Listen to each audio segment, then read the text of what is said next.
जी भाईजान, लाहौर में बहुत सर्दी पड़ रही है। लेर के अंदर लेर है, फिर लेर है, फिर लेर है। वो बंदा बहुत अंदर जाके लब्ध है।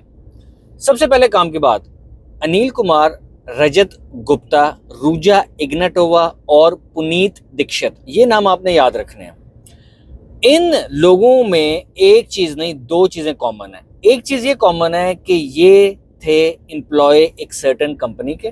जिस कंपनी के ये मुलाजिम थे उसका नाम है मैकिंजी। सबको पता होगा, जिन लोगों को नहीं पता, मैकिंजी बहुत बड़ी कंसल्टेंसी फर्म है, पूरी दुनिया में फैली हुई है। दुबई से लेके तो मिडिल ईस्ट और अमेरिका और यूरोप में इनके क्लाइंट्स मैं आपको बताता हूँ कौन कौन है।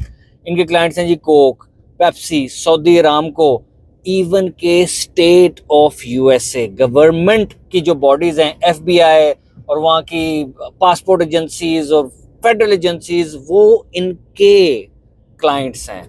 अब इन लोगों ने जब ये थे मैकिंजी के अंदर कॉन्टैक्ट्स बनाए।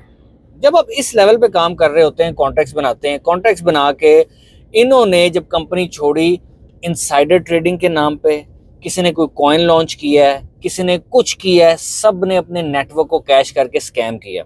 याद रखें, मैकिंजी के जो एक्स सीईओ थे उनका नाम था रजत गुप्ता। रजत गुप्ता ऑलरेडी यार एक बंदा मिलियंस ऑफ डॉलर मैकिंजी तो ले रहा है, ही वाज अ सीईओ।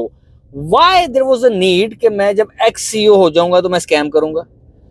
यहां से लेसन ये मिलता है कि भाई पैसे की भूख कभी खत्म नहीं होती, कभी भी नहीं होती। आप मिलियंस भी कमा रहे हैं ना, आप बिलियंस पे होंगे, फिर आप बिलियंस पे हैं, फिर आप ट्रिलियंस पे होंगे।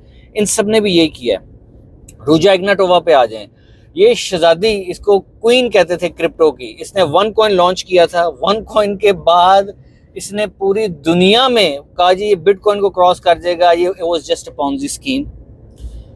वो गायब है, वो बंदी आज तक गायब है, मिली नहीं किसी को। अपनी प्लास्टिक सर्जरी करवा ली, क्या करवाया, शी इज गॉन। जो रजत गुप्ता भाई साहब हैं, इनको 7 साल जेल हुई। इन्होंने राजा राज रत्नम, श्रीलंकन बेस्ड एक American hedge fund owner, asset management company चलाते थे, उनके साथ मिलकर स्कैम किया और वो अंदर हैं। पुनीत दीक्षित भाईजान 2 साल रह के आए हैं, वो भी इनसाइडर ट्रेडिंग में थे। उसके बाद अनिल कुमार, ये कुमार साहब जो थे, इन्होंने भी स्कैम किया इनसाइडर ट्रेडिंग का, मिलियंस का।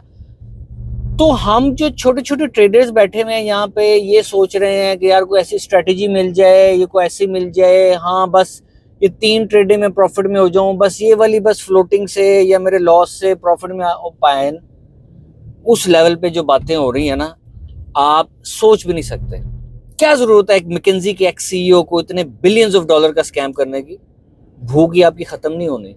और इस इंडस्ट्री में, फाइनेंशियल इंडस्ट्री के अंदर, आपको इतने 2 नंबर लोग मिलेंगे और ऑलरेडी मिल चुके होंगे, कोई कोर्स बेच के, कोई मंजन बेच के, कोई फकी बेच के। इनसे आप दूर रहें, इन एग्जाम्पल्स को अपने साथ बांध लें। पाकिस्तानी भी कुछ ऐसे बड़े नाम हैं जो कि मैकिंजी में काम कर चुके हैं। जो लोग कॉल सेंटर इंडस्ट्री से वाबस्ता हैं, वहाँ पे वो लोग एक नाम जानते होंगे, Ziyad Chishti. He is ex McKinsey as well. अब वो आईबैक्स और डीजीएस ये कंपनीज चलाते हैं, और उनके ऊपर भी रिसेंटली एक सेक्सुअल हरासमेंट का केस हुआ था। और अब आई डोंट नो कि वो किस स्टेटस पे, आई थिंक वो बरी हो गए हैं उसमें। कहने का मकसद ये है कि जो ये 4-5 नाम मैंने लिए हैं, ये लोग हाई हाई नेटवर्क में रहते हैं, वहाँ से नेटवर्किंग करते हैं। नेटवर्किंग करके फिर इनका ज़हन चलता है स्कैम की तरफ। स्कैम की तरफ जब इनका ज़हन चलता है तो फिर ये हो जाते हैं पागल।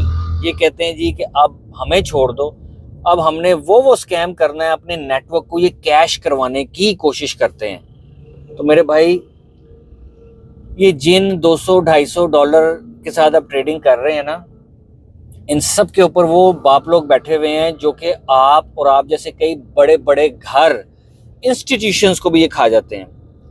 अपना नॉलेज बढ़ाओ, स्कैमर से दूर रहो। इसको टाइम लगेगा। 90% is psychology, 10% is your strategy. Simple is that. Video बनाने का मकसद ये था कि ऐसे लोग आते जाएंगे, ख़त्म नहीं होंगे, पैसे की भूख बढ़ती जाएगी, कभी ख़त्म नहीं होगी। ये सोशल मीडिया जिस पे आप ये देख रहे हैं, शायद इसके बाद कोई आप डांस वाली चीज़ देखें, फिर कोई पैसे बनाना बता रहा है, फिर कोई गेम डाउनलोड कर लें। प्रॉब्लम हेयर इज़ बहुत ज़्यादा क्योस है, बहुत ज़्यादा नॉलेज मार्केट में आ गई है, पता ही नहीं है किसको फॉलो करना है।